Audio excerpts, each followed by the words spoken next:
evening and welcome to another episode of Self, God, and Money. I am your host, Benier Pierre, and I am so excited about this conversation we are having tonight.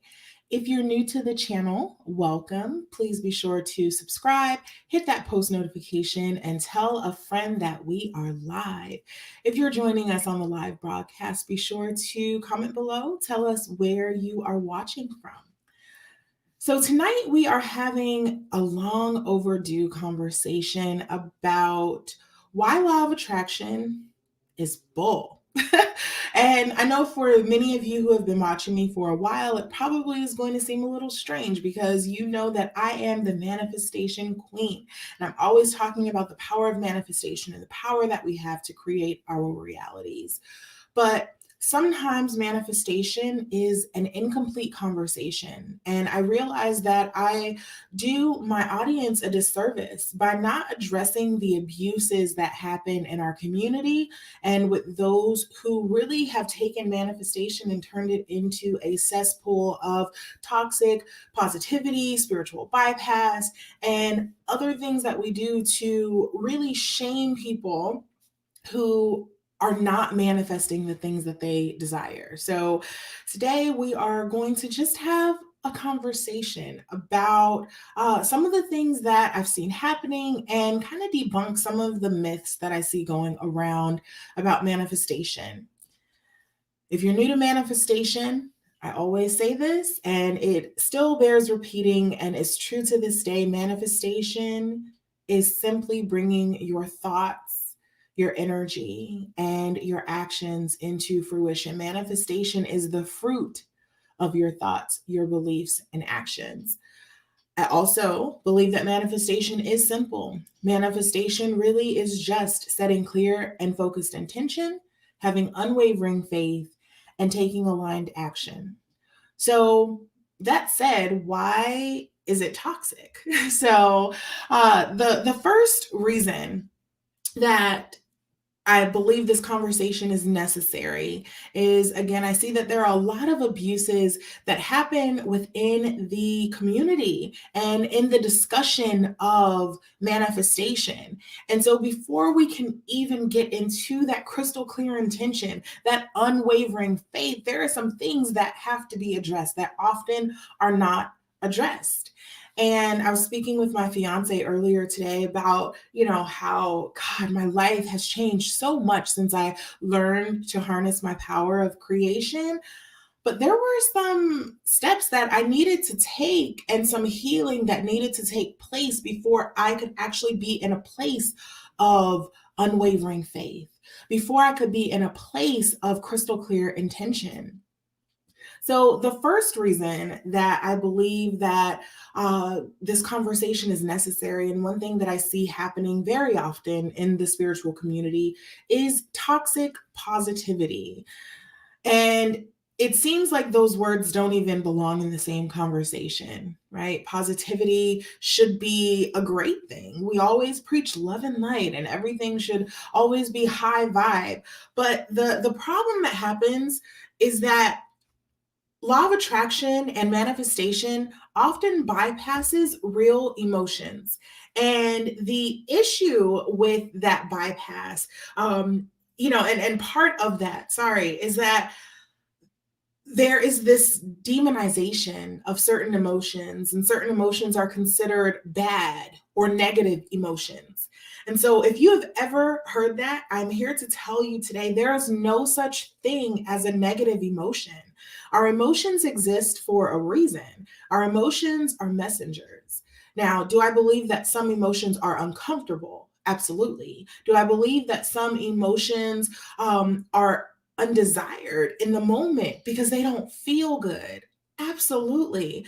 But it's really important to recognize that there is no emotion that we have that does not serve us in some way. And so it's really important. And the number one emotion that comes to mind is fear and even anger at times, but I feel like fear really gets it. There's this talk of, tell fear to shut up, and you can't have faith in fear, and all of these things. And often fear is a messenger.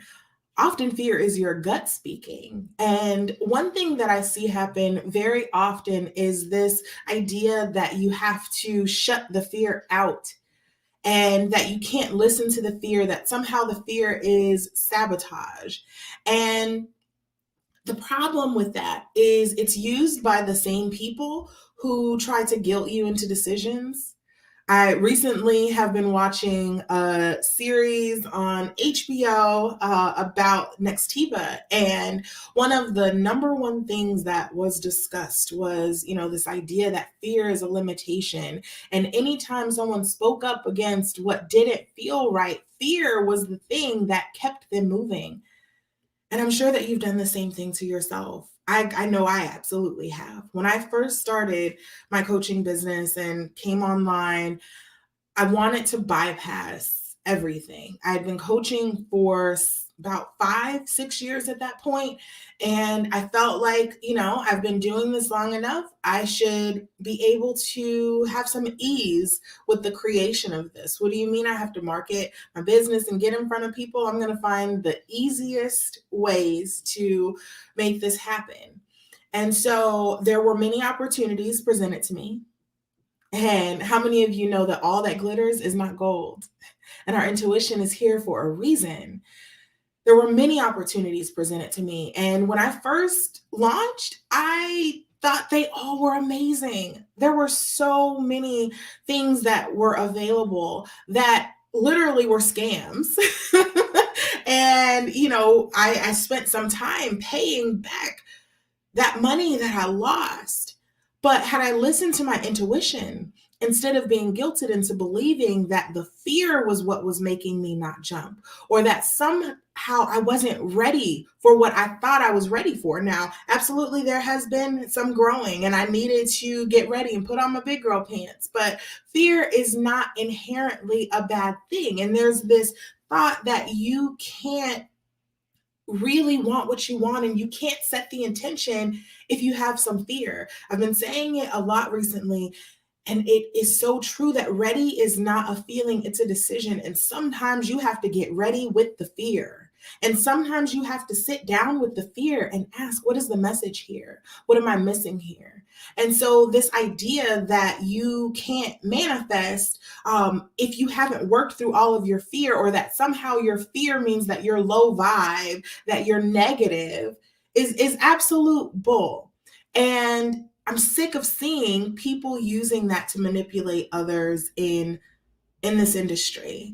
I see that a few folks came on and said hi, so I just want to acknowledge you and thank you so much for tuning in. Of course, be sure to subscribe and tell a friend. So the second reason that I think that law of attraction is bull is the spiritual bypass that happens in our community.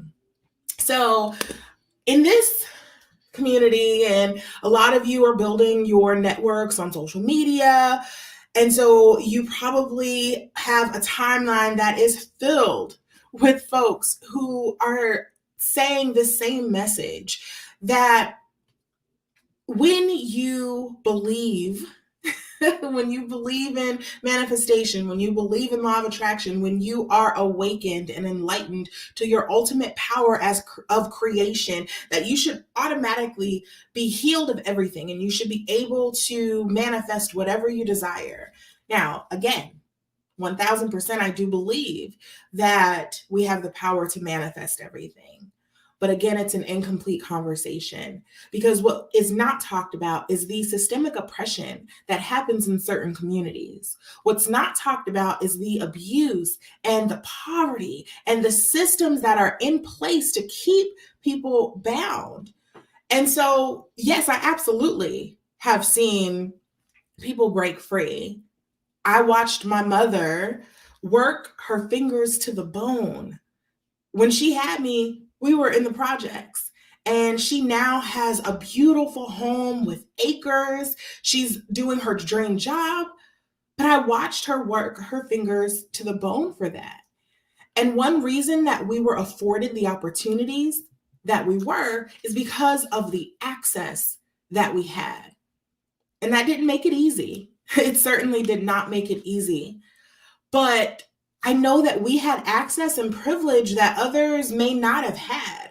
I know that by us moving from New Orleans to Seattle and me growing up in Seattle, I was given certain opportunities that my peers may not have had.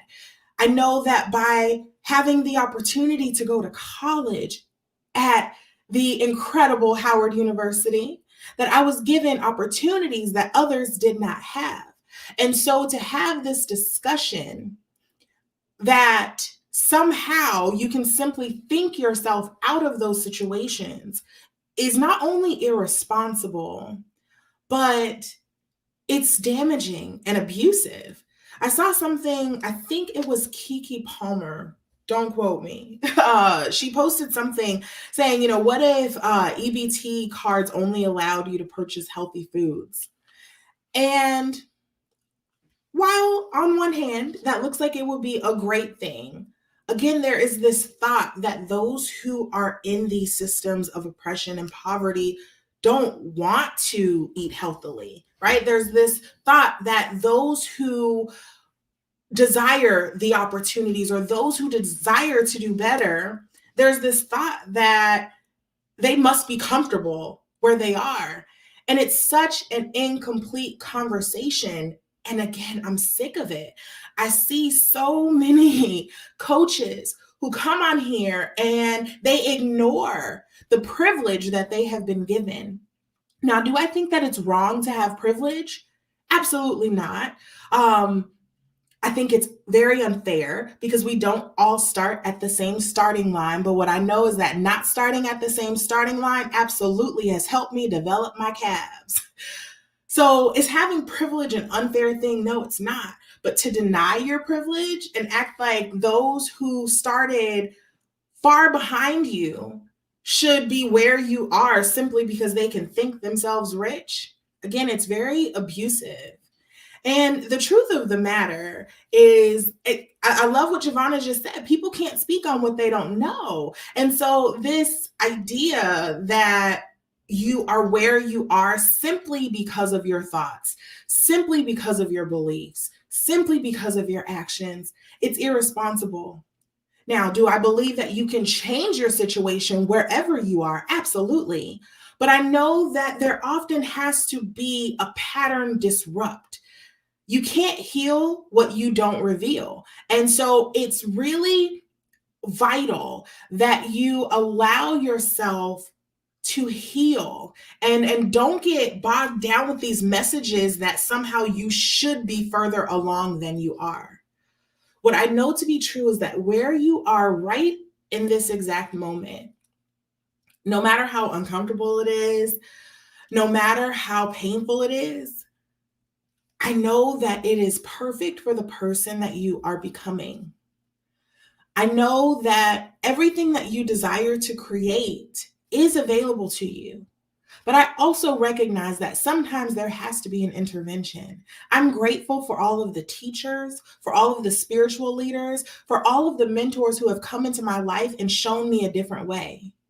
Sometimes we need someone to show us a different way. And so this idea, again, that it's all about your thoughts, I encourage you right now to release that shame that you are the reason you're in your position. Which leads me to my third reason that law of attraction is bull, which is the fact that it's used by so many as a system of oppression. It's used for abuse and manipulation.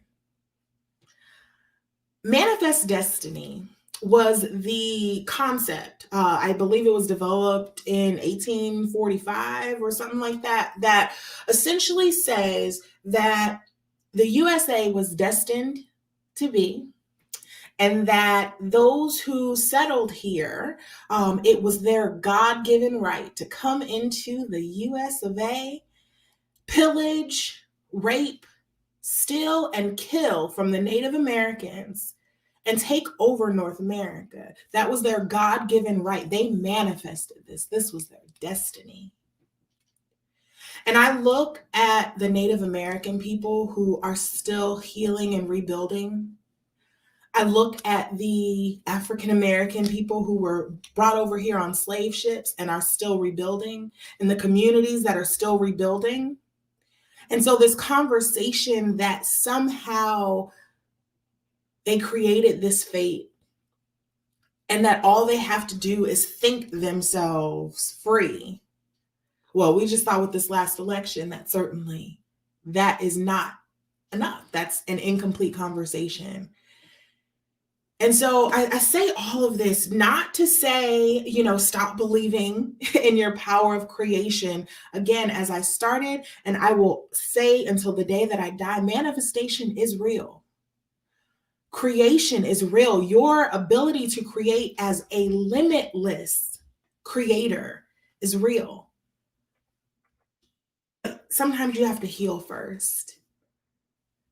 You have to be exposed to new things. And so I encourage you, number one, to identify what it is within you. A lot of us, and I say us because I have been guilty of this, these limiting beliefs. And sometimes it's not just a belief. And so I encourage you to identify the things that are currently showing up in your reality as a limitation, whether it simply is a limitation from what you believe, or it is a limitation based on someone else's oppression. I encourage you to really take a look at what is keeping you in the situation. The second part of that is that I encourage you to really tap into who you are. Because the truth is, a lot of times when we stay in those situations, now getting in the situation, I don't believe is always our fault. Now, staying in the situation, sometimes we absolutely keep ourselves there. We keep ourselves there by not living consciously. We keep ourselves there by giving our power away to someone else. And the thing is, that's no judgment, because often it's not your fault. How can you create what was not modeled for you? And so if you haven't had a model of healthy love, even if you find yourself in abusive relationships, there is no blame there. There is no shame there. Even if you have been complicit in the situation. And so you have to honestly acknowledge, where am I and what don't I like about this situation? And the third thing I would say, once you have acknowledged it, thank you, Sylvia, for sharing so openly. She said, this is the place I'm in right now. I have to heal first. And one gift that I want to give is that, yes, you need to heal, but you don't have to heal first. You can heal simultaneously while you create, because simply the recognition that the healing is needed and simply you moving towards the space of healing, that is in itself a manifestation. We have to get out of this mindset that we are manifesting things, or that we're manifesting, number one, anything that's external, anything that is outside of us, anything that you desire to create, you already have within you to create. And so it's really necessary that we focus on manifesting a state of being. I often say I've manifested a whole lot in my life. Between myself and my clients, we have manifested well over $5 million. We've manifested cars. I've manifested a beautiful fiance. But the most important thing that I manifested after finding God, after my third suicide attempt, after years of self-injury and self-hatred, after being lost in domestic violence situations, the most important thing that I ever manifested was my healing, was my peace of mind. And so this conversation today was for the person who is sitting at home and believes that something is broken about you because you're not manifesting the life you desire. You're not manifesting the life of your dreams. Sometimes your very breath is a manifestation. You making the decision to get out of bed is a manifestation. And so I encourage you to extend grace and compassion for yourself. as you heal. I thank you again, as always, for tuning in. If you have gotten something out of this, I encourage you to share this with a friend. Make sure that you subscribe and turn on post notifications so that you are alerted every single Wednesday when we come on live. And I will see you next Wednesday for another episode of Self, God, and Money. Be blessed.